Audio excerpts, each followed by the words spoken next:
ॐ भद्रं नो अपि वातय मनः। ॐ वसुदेवं सुतं देवं कंसचाणूरमर्दनं देवकी परमानन्दं कृष्णं वन्दे जगद्गुरुं। शङ्करं शङ्कराचार्यं केशवं बादरायणं सूत्रभाष्यकृतौ वन्दे भगवन्तौ पुनः पुनः। ईश्वरो गुरुरात्मेति मूर्तिभेदविभागिने व्योमवद्व्याप्तदेहाय दक्षिणामूर्तये नमः। ॐ शान्तिः शान्तिः शान्तिः। कल से अधिक मास का प्रारंभ हुआ। इस अधिक मास में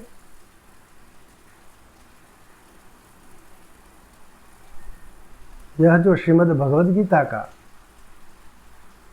पंचदश अध्याय है, पुरुषोत्तम योग, इस पंचदश अध्याय इस पर स्वाध्याय करने का बड़ा महात्म्य है। इसका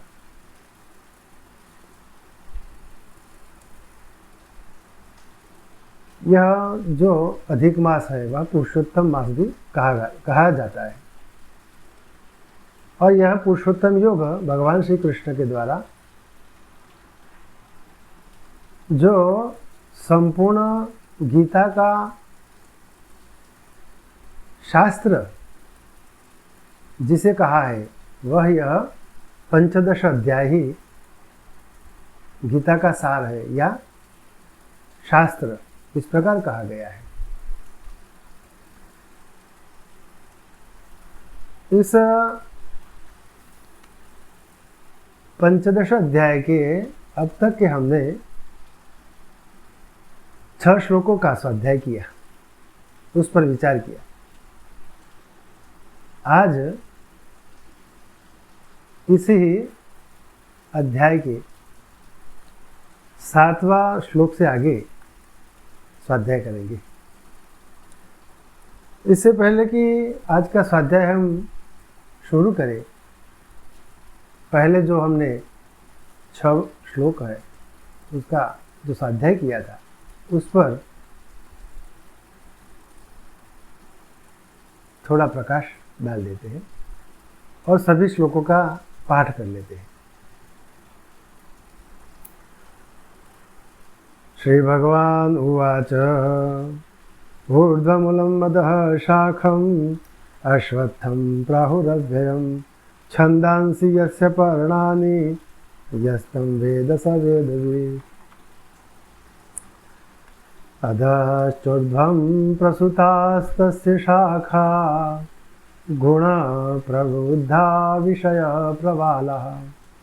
अधश्च मूलान्यनुसन्ततानि कर्मानुबन्धीनि मनुष्यलोके। न रूपमस्येह ततोपलभ्यते न रूपमस्येह तथोपलभ्यते नान्तो न चादिर्न च सम्प्रतिष्ठा। अश्वत्थमेनं सुविरूढमूलम् असङ्गशस्त्रेण दृढेन छित्त्वा ततः पदं तत्परिमार्गितव्यं यस्मिन् गता न निवर्तन्ति भूयः। तमेव चाद्यं पुरुषं प्रपद्ये यतः प्रवृत्तिः प्रसुता पुराणी।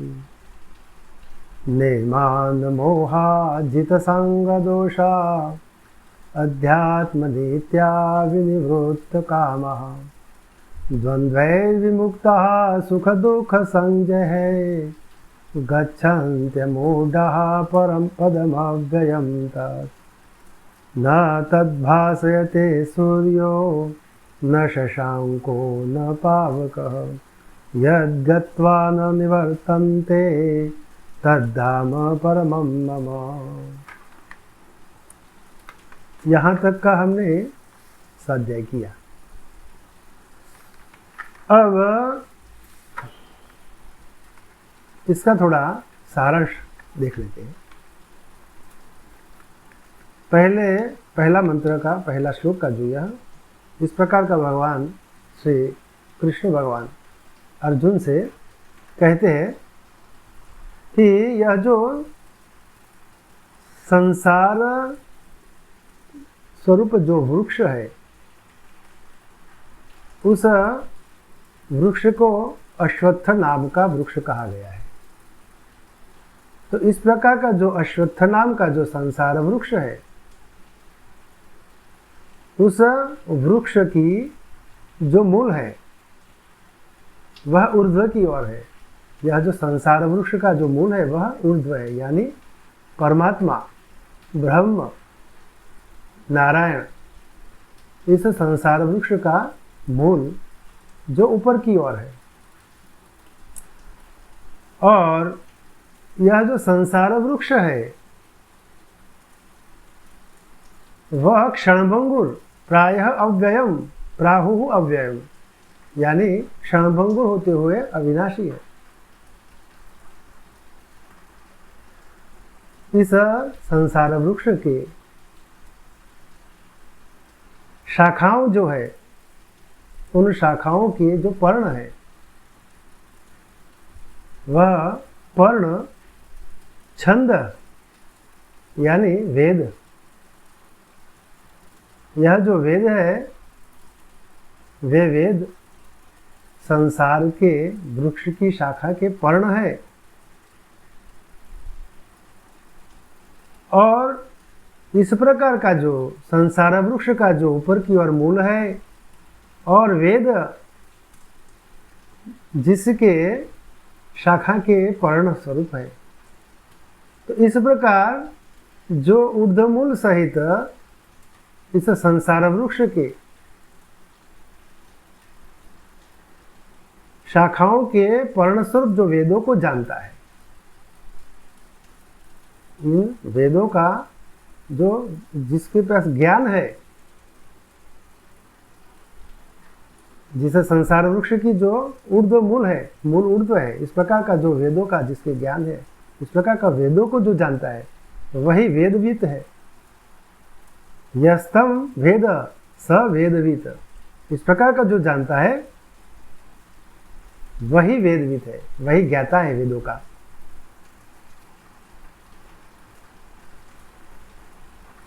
भगवान श्री कृष्ण आगे कहते हैं, संसार वृक्ष के जो अन्य अंगों की जो कल्पना करते हैं भगवान, तो वह इस प्रकार है, अधश्च ऊर्ध्वम प्रसुप्तास्ते शाखा, नीचे की ओर और ऊपर की ओर उस संसार वृक्ष जो है अश्वत्थ, उस वृक्ष की जो शाखाएं प्रस्तारित हुई है नीचे की ओर और ऊपर की ओर। ऊपर की ओर जो प्रस्तारित हुई है वह जो मनुष्यों से लेकर ऊपर देवताओं से लेकर ब्रह्मा तक जिन लोकों का ज्ञान है, वह उन लोकों की इस प्रकार की जो शाखाएं ऊपर की ओर ब्रह्मा तक की जो प्रस्तारित हुई है, और नीचे मनुष्य लोक में देवताओं के सापेक्ष नीचे मनुष्य लोक में जो प्रस्तारित हुई है शाखाएं, इस प्रकार नीचे और ऊपर की ओर यह शाखाएं प्रस्तारित हुई है। अधश्च ऊर्ध्व प्रसूतः तस्य शाखा, और किस प्रकार की शाखाएं हैं? गुण प्रवृद्धा, 3 गुणों से बढ़ी हुई है। यह जो संसार में परमात्मा की जो माया है उसे संसार वृक्ष कहते हैं, और वह 3 गुणों से युक्त है। वह त्रिगुणी माया है। संसार में परमात्मा की जो माया है वह त्रिगुणी है। तो यह संसार वृक्ष की शाखाएं हैं, वह 3 गुणों से फली फाली है, बढ़ी हुई है। सत्व, रज और तम, इन 3 गुण वाली यह संसार वृक्ष की शाखाएं हैं।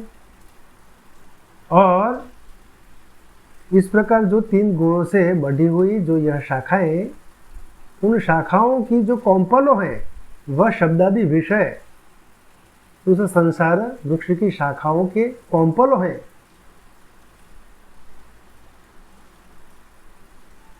और यह जो संसार वृक्ष है 3 गुणों से जो बढ़ा हुआ जो यह संसार वृक्ष है,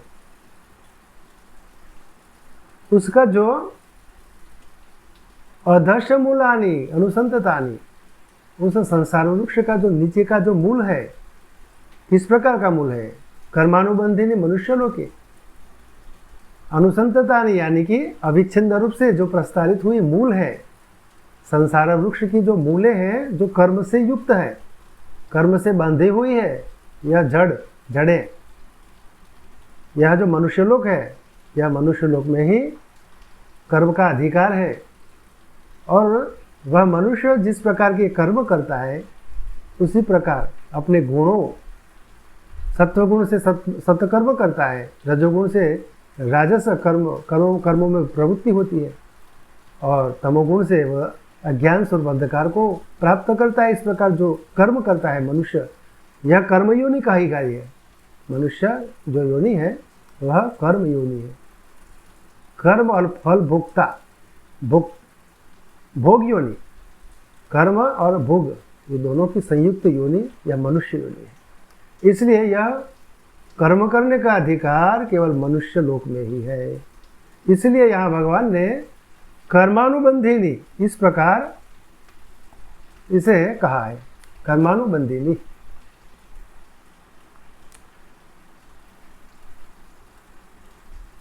यह मनुष्य लोक में कर्म करके ही वह देवता तक जाता है ऊपर, और नीचे मनुष्य लोक में आवागमन करता है। अधम कर्म करता है तो नीचे, उससे भी नीचे अधोगति को प्राप्त करता है। तो इस प्रकार यह संसार वृक्ष को इसके अंगों के सहित भगवान ने इसका वर्णन किया। अब जो वर्णन किया हुआ संसार वृक्ष है वह किस प्रकार का है?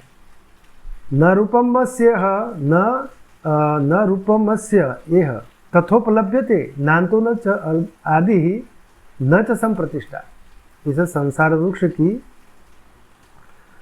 जिस प्रकार का जो रूप है, उस रूप का जो वर्णन किया गया है वह सही अर्थ में उस प्रकार का वह नहीं है, क्योंकि यह संसार वृक्ष एक मृगतृष्णा के समान, मृगतृष्णा का जो जल होता है उसी के समान इसे कहा गया है। क्योंकि यह स्वप्न की वस्तु जो मृगतृष्णा के जल और मायारचित गंधर्व नगर उसके समान होने से देखते देखते नष्ट होने वाला है, देखते देखते नष्ट होने वाला है। इसलिए अश्वत्थम एदम सुवीर मूलम असंग शस्त्र दृढ़ छित्वा।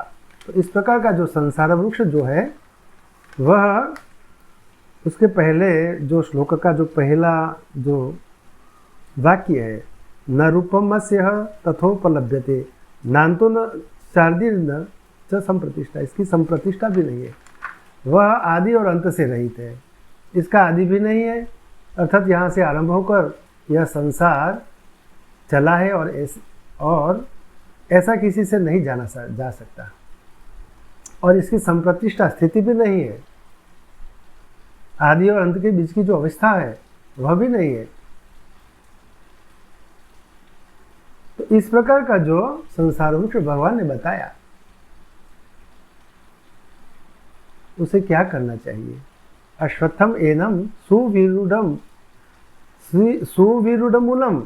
सुविरूढ़मूलम, जिसका मूल अत्यंत दृढ़ता को प्राप्त हुआ है,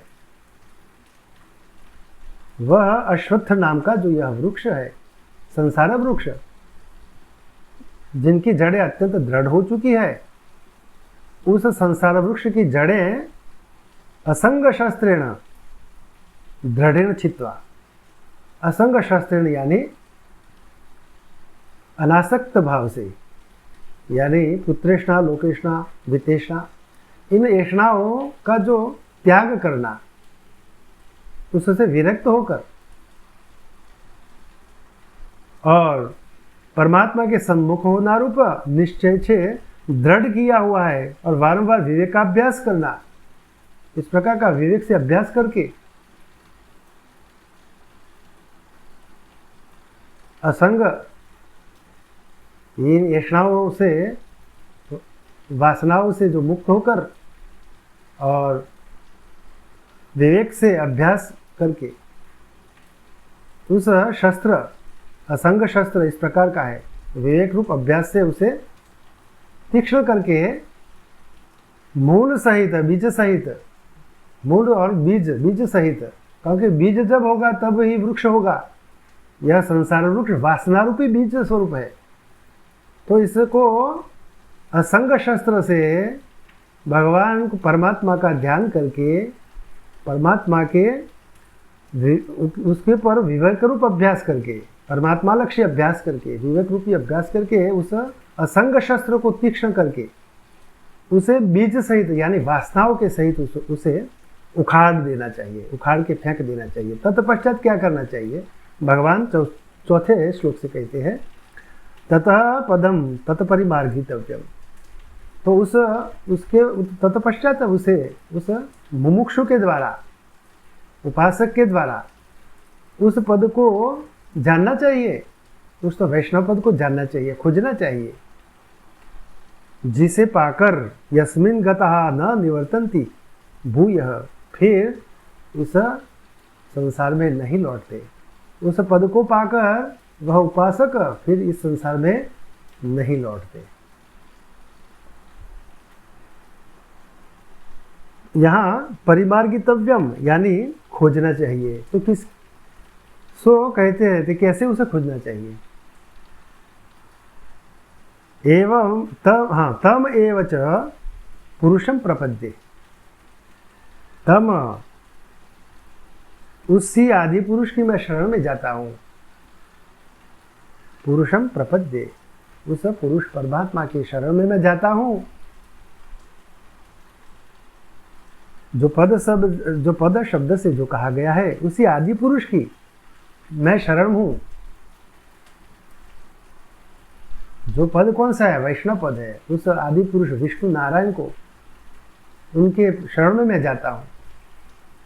इस प्रकार उसे खोजना चाहिए, उस पद को, वैष्णव पद को। और वह पुरुष कौन है? यह तो प्रवृत्ति प्रसूता पुराणी, जिस पुरुष से इंद्रजालिकाद इव, इंद्र की जाल के समान, बाजीगर की माया के समान इस माया रचित संसार वृक्ष की सनातन प्रवृत्ति विस्तार को प्राप्त हुई है। यतः प्रवृत्ति प्रसूता पुराणी, सनातन प्रवृत्ति विस्तार को प्राप्त हुई है। जिस पुरुष से, वह पुरुष परब्रह्म परमात्मा है। तो अभी भगवान आगे कहते हैं परम पद को कैसे पुरुष प्राप्त करते हैं। तो यह 5वें श्लोक से भगवान ने बताया है, निर्माण मोहा जित संग दोषा, जिसने मान और मोह को त्याग दिया है, उपराम हो गए, जो अभिमान से मुक्त है और जो अज्ञान रूप मोह से जिसका नष्ट हो गया है, जिसका अज्ञान रूप मोह नष्ट हो गया है और जो अभिमान से मुक्त हो गया है, अर्थात जिसका अभिमान और मोह नष्ट हो गया है, अज्ञान नष्ट हो गया है, और जिसने संग दोषा को जीत लिया है। संग यानी आसक्ति, आसक्ति स्वरूप जो दोष है उसको जीत लिया है, निरासक्त हो गया है जो। और अध्यात्म नित्या, नित्य अपने अंतःकरण में जो प्रत्यगात्मा स्वरूप परमात्मा है, प्रत्यगात्मा है जो वह उस प्रत्यगात्मा में अपने स्वरूप से स्थित रहता है, वही अध्यात्म। इस प्रकार नित्य स्थित रहता है वह मुमुक्षु, और जिसकी विनिवृत्त कामः, और जिसकी सभी कामनाओं निवृत्त हो चुकी है, और द्वंद्वै विमुक्तः सुख दुख संजय, सुख दुख नामक प्रिय और अप्रिय आदि द्वंद्वों से जो छूटे हुए हैं, वे मोह रहित अमूढ़ः पदम अव्ययम तत् गच्छन्ति अमूढ़ः पदम अव्ययम तत्। तो इस प्रकार का जो सुख दुख नामक प्रिय और अप्रिय आदि द्वंद्वों से जो छूट गए हैं, जिनका इस प्रकार का जो भाव है, सुख दुख नाम का प्रिय और अप्रिय आदि जो द्वंद्वों से उत्पन्न होने वाला, यह इस प्रकार का जो द्वंद्व है उससे जो छूट गया है, द्वंद्वों से छूटे हुए हैं, वह मोहरहित विद्वान अमूढ़ः गच्छन्ति पदम अव्ययम तत्, उस अविनाशी पद को पाते हैं, गच्छन्ति। इस प्रकार यह 5वां श्लोक भगवान ने बताया। अब वही पद फिर अन्य विशेषणों से भगवान बताते हैं कि न तद भासयते सूर्यो न शशांको न पावकः यद गत्वा न निवर्तन्ते तद्धाम परमं मम। तो यहाँ भगवान उस परम धाम को किस प्रकार का है यह बतलाते हैं। परम धाम की जो महिमा है किस प्रकार की है, कैसा है वह परम धाम। न तद भासयते सूर्य न शशांको, वहाँ जिस प्रकार यह जो सूर्य नारायण इस 3 लोकों में प्रकाशित होकर 3 लोकों को प्रकाशित करते हैं, भाषित कर रहे हैं, चंद्रमा को भी प्रकाशित कर रहे हैं, चंद्रमा को भी भाषित कर रहे हैं, और इस प्रकार यह जो सूर्य स्वयं प्रकाशित सूर्य खुद स्वयं ही उस परम पद को प्रकाशित नहीं कर सकता, क्योंकि यह सूर्य जो है, यह चंद्रमा जो है और जो अग्नि जो है, इन तीनों का भी वह आत्मस्वरूप है।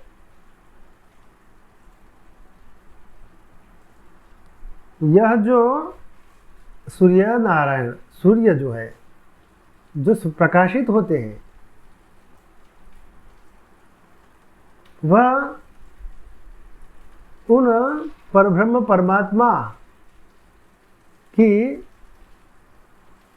कारण स्वरूप, उस परमात्मा के कारण स्वरूप ही यह सूर्य की उत्पत्ति है। सूर्य जो उत्पन्न हुए हैं वह परमात्मा उनका निमित्त और उपादान कारण है। निमित्त यानी वह ब्रह्म ही अपने निमित्त से सूर्य की उत्पत्ति की, और वह स्वयं ब्रह्म ही सूर्य स्वरूप से प्रकट हुए। तो निमित्त और उपादान कारण भी वह ब्रह्म ही है। इस प्रकार यह सूर्य स्थूल स्वरूप से उस परब्रह्म को प्रकाशित नहीं कर सकते, चंद्रमा भी इस प्रकार प्रकाशित नहीं कर सकते, और अग्नि भी उस परब्रह्म, उस परम धाम को प्रकाशित नहीं कर सकते। यद गत्वा न निवर्तन्ते, भगवान कहते हैं कि वहाँ जाने वाला, जिस परम धाम को यानी वैष्णव पद को पाकर मनुष्य पीछे नहीं लौटते। यद गत्वा निवर्तन्ते तद धाम परमं मम, न निवर्तन्ते, फिर लौटकर वापिस नहीं आते। इस प्रकार भगवान ने बताया, वह मुझ विष्णु का परम धाम है।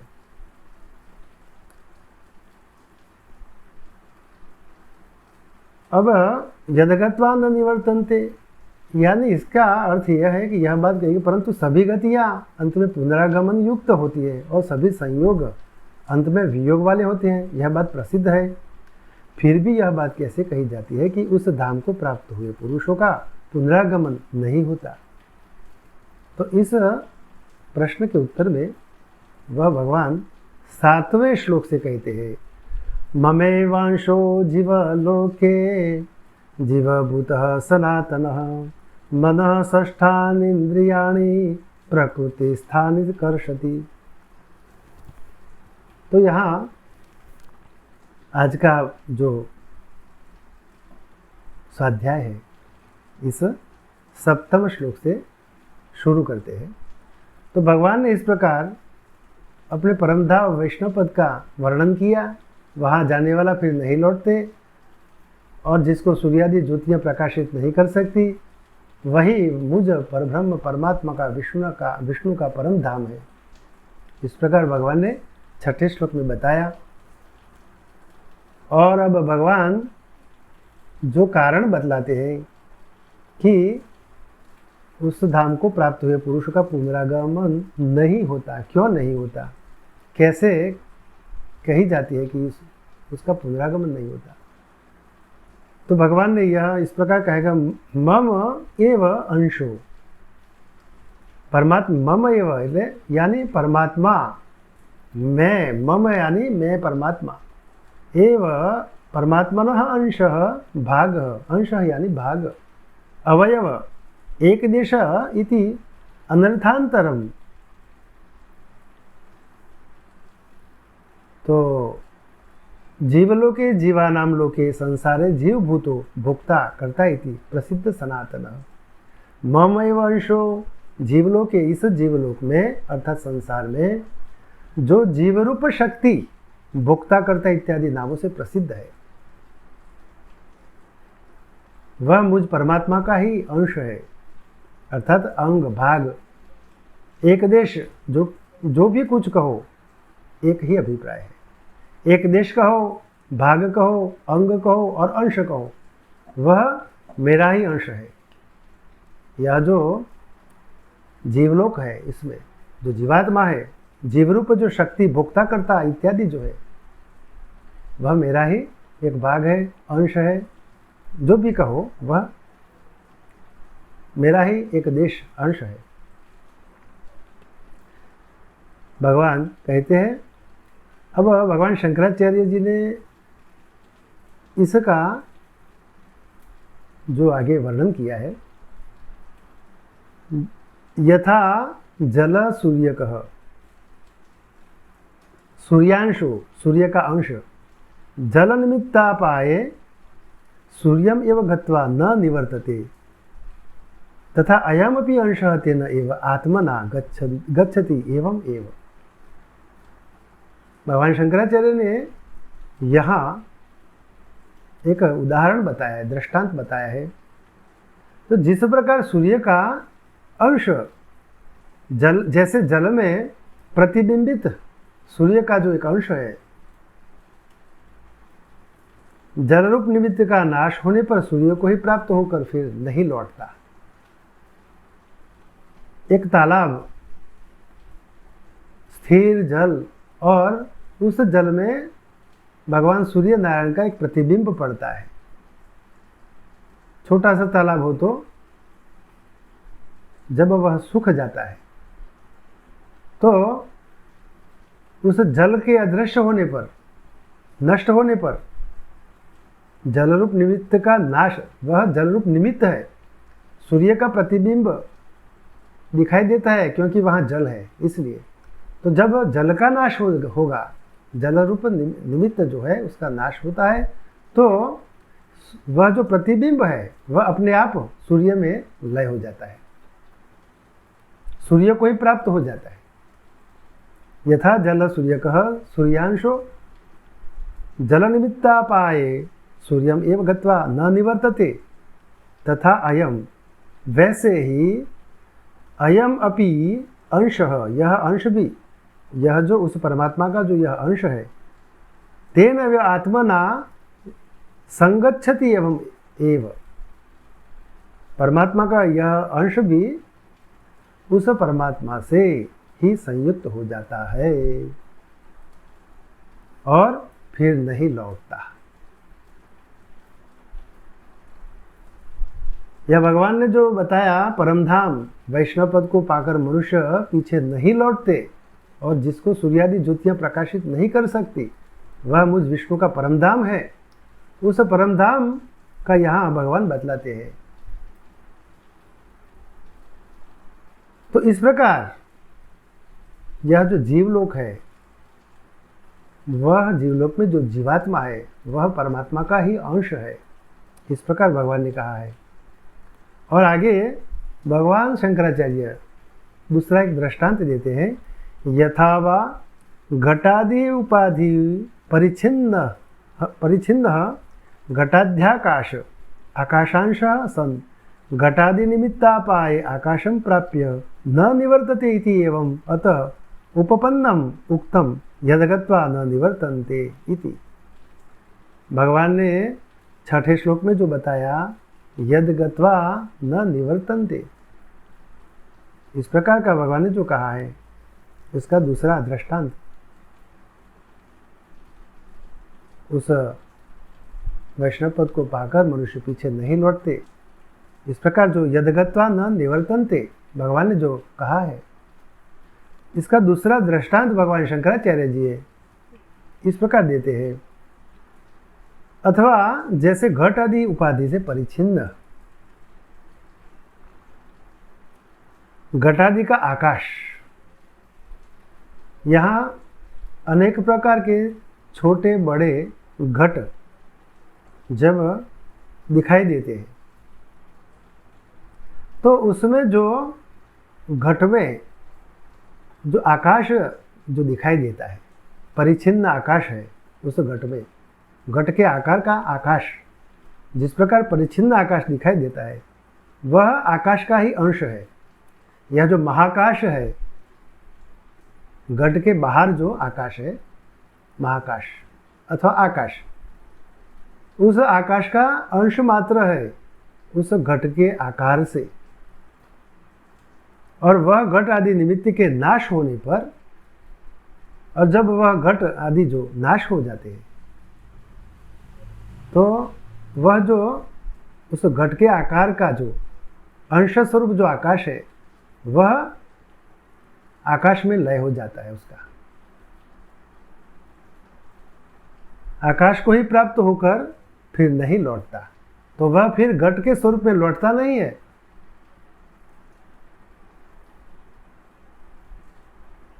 वैसे ही इसके विषय में भी समझना चाहिए कि यह जो जीवात्मा ब्रह्म प्राप्ति के निमित्त उपासना करता है, मुमुक्षु होता है, तो उस ब्रह्म को जब परमधाम को वैष्णवपद को पाता है, तो फिर मनुष्य लोक में पीछे नहीं लौटता, उसका पुनर्जन्म नहीं होता। अर्थात यहाँ भगवान ने लिखा है कि जहाँ जाकर नहीं लौटते, यह कहना उचित है। भगवान शंकराचार्य जी अपने भाष्य में आगे फिर लिखते हैं, ननु निरवयवस्य परमात्मनः कुतः अवयव एक देश अंश इति। यहाँ पूर्व पक्ष में शिष्य को संशय होता है, तो वह पूछता है, यदि परमात्मा तो नित्य शुद्ध बुद्ध मुक्त है, अनंत है, सच्चिदानंद स्वरूप है, अविच्छिन्न है, स्वरूप से अविच्छिन्न है परमात्मा, तो फिर एक देश अथवा अंश कैसे हो सकता है? यहाँ तो भगवान ने बताया कि मेरा ही एक अंश है, मेरा ही एक देश है, यह जीवलोक जीवात्मा, तो यह कैसे संभव हो सकता है? और यदि उसे अवयव युक्त माने तो परमात्मा भी नाश हो जाएंगे, अर्थात परमात्मा का भी नाश हो जाएगा, तो उन अवयवों का विभाग होने से परमात्मा के नाश का प्रसंग आ जाएगा।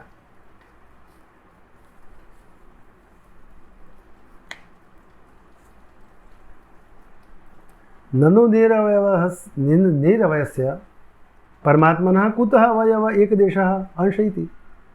सावयवत्वे च विनाश प्रसंगः अवयव विभागात्। जो अवयव विभाग से तो, और यदि सावयवत्व जो सिद्ध होगा परमात्मा का, तो भी फिर उनका नाश का प्रसंग आ जाएगा। उत्तर में भगवान शंकराचार्य जी लिखते हैं, न एष दोषः अविद्याकृतोपाधि परिच्छिन्न एक देश अंश एव कल्पितो यतः। तो भगवान ने यहाँ लिखा कि यह दोष नहीं है, क्योंकि अविद्याकृत जो उपाधि है उससे परिच्छिन्न एक देश को यह अंश का कल्पना किया गया है। अविद्याकृत उपाधि से परिच्छिन्न एक देशी अंश की भांति माना गया है। परमात्मा तो अखंड अनंत अविनाशी अपरिच्छिन्न और शुद्ध बुद्ध मुक्त इस प्रकार के हैं, लेकिन उस परमात्मा के ऊपर अविद्या का आरोप किया गया है। जीवलोक में यह जो जीव भाव है वह क्या है? अहंकार, यही अविद्या है। और जब अहंकार का उस शुद्ध ब्रह्म पर आरोप किया जाता है तब वह जीव भाव को प्राप्त होता है, वह जीवात्मा कहलाता है, क्योंकि वह अहंकार स्वयं को कर्ता और भोक्ता समझता है, केवल अहंकार ही।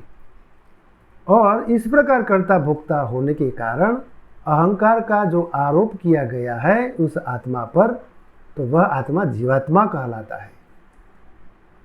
तो वह आत्मा उसी ही स्वरूप का ऐसा हो जाता है। अपने स्वरूप से तो वह शुद्ध है, अपरिच्छिन्न है, लेकिन यहाँ केवल अविद्या स्वरूप जीव भाव का आरोप है, अहंकार का आरोप है। भगवान इस प्रकार कहना, इसका तात्पर्य यही है। एक देश ही अंश की भांति माना गया है। यह बात क्षेत्राध्याय में विस्तार पूर्वक दिखलाई गई है। आगे जो क्षेत्राध्याय जो बताया है वह इसमें विस्तार से बताया है। दर्शितः च अयम अर्थः क्षेत्राध्याय विस्तरशः स च जीवो मदंशत्वेन कल्पित कथम संसारति उत्क्रमति च इति उच्यते। यह वह मेरा अंशरूप, भगवान कहते हैं, वह मेरा अंशरूप माना हुआ जीव संसार में कैसे आता है और कैसे शरीर छोड़कर जाता है, सो बतलाते हैं। यहाँ भगवान सभी संशयों का शमन निराकरण करते हुए आगे बढ़ते हैं। अब आगे भगवान श्री कृष्ण अर्जुन से कहते हैं, तो वह जीवात्मा मन जिसमें छठा है, ऐसी कर्ण छिद्रादि अपने अपने गोलक रूप प्रवृत्तियों में स्थित हुई इंद्रियादि श्रोत्रादि इंद्रियों को आकर्षित करता है।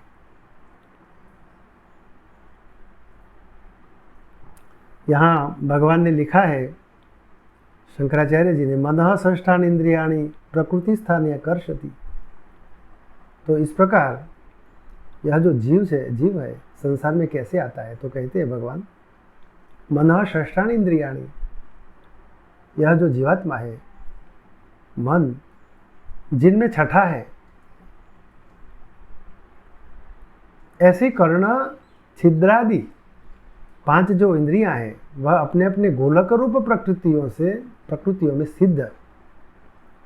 स्थित हुई है, श्रोत्रादि इंद्रियों को आकर्षित करता है। तो जिस प्रकार चक्षु इंद्रिय है वह रूप को आकर्षित करता है, कर्ण इंद्रिय है वो श्रोत्र श्रवण इत्यादि इंद्रियों को आकर्षित करता है, यह जो नासिका है वह घ्राणेन्द्रिय को आकर्षित करता है, जीभ है जीभा जो ये रसेंद्रिय है वो रस को आकर्षित करता है। तो इस प्रकार यह जो कर्ण छिद्रादि जो इंद्रियां हैं, यह छिद्र स्वरूप इंद्रियां हैं, वह अपने गोलक रूप प्रकृतियों से स्थित हुई इन सभी इंद्रियों को आकर्षित करता है। तो इस प्रकार प्रकृति स्थानी कर्षति किस काल में आकर्षित करता है? तो भगवान इस प्रकार आगे अर्जुन से कहते हैं, शरीरम यद वाप्नोति यच्चाप्युत्क्रामतीश्वरः गृहीत्वैतानि संयाति वायुर्गन्धानि वाशयात्। शरीरम यद अवाप्नोति यत् च अपि उत्क्रामी इति ईश्वरः।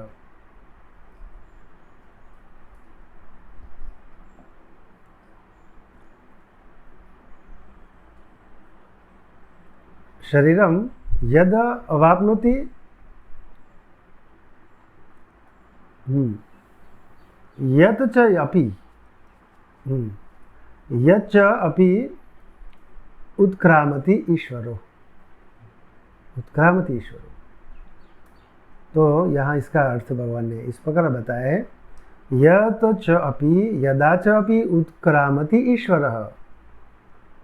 जब यह देहादि संघात का स्वामी, देहादि संघात स्वामी जीव, देहादि संघात स्वामी जीव यत च अपि यदा च अपि उत्क्रमति ईश्वरः। ईश्वरः यानी देहादि संघात स्वामी जीव, यहाँ ईश्वर स्वरूप बताया है। देहादि संघात जो है, यह जो देहादि संघात है उसका जो स्वामी है वह जीव, इसे ईश्वर कहते हैं।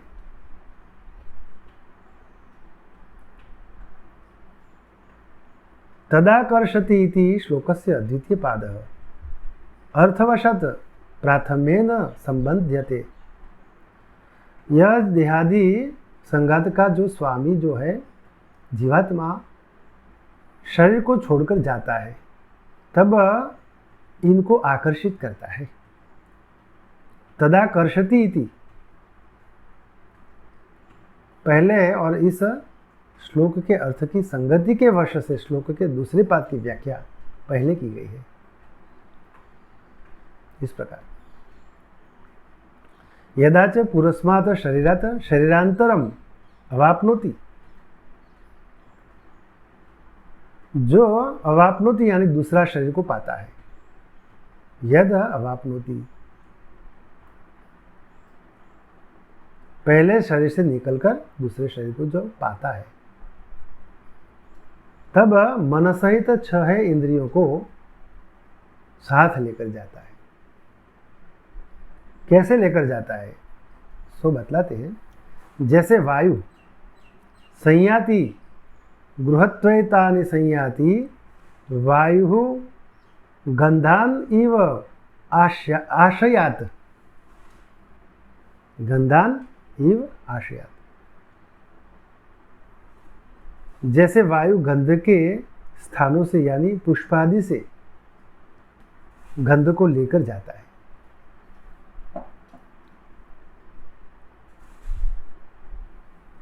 इसी प्रकार वासना को लेकर जाता है यह मन।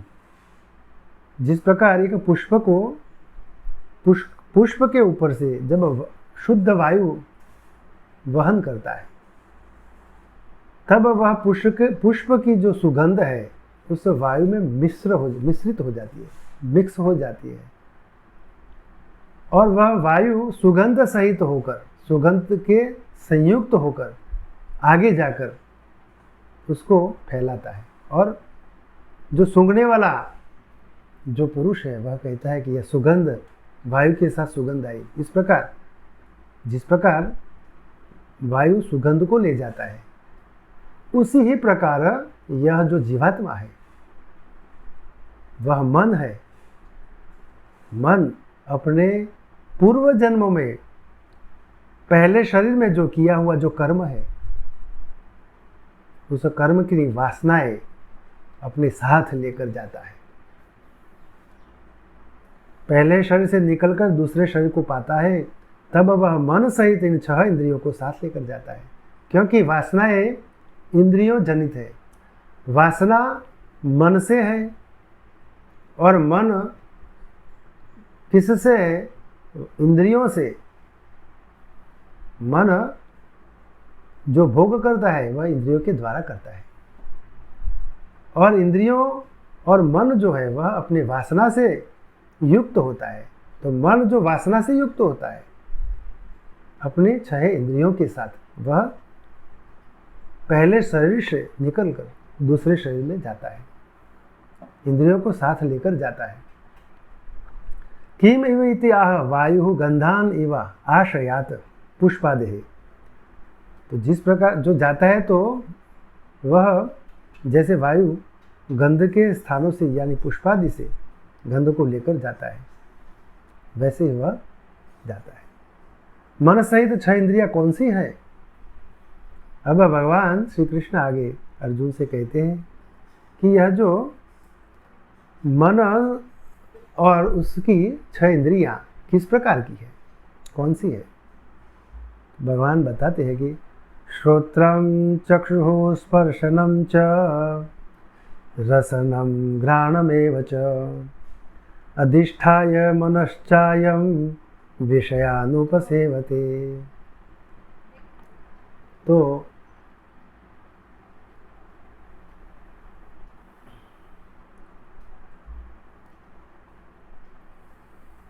यहाँ हम 2 श्लोक का तो हमने यहाँ स्वाध्याय कर दिया।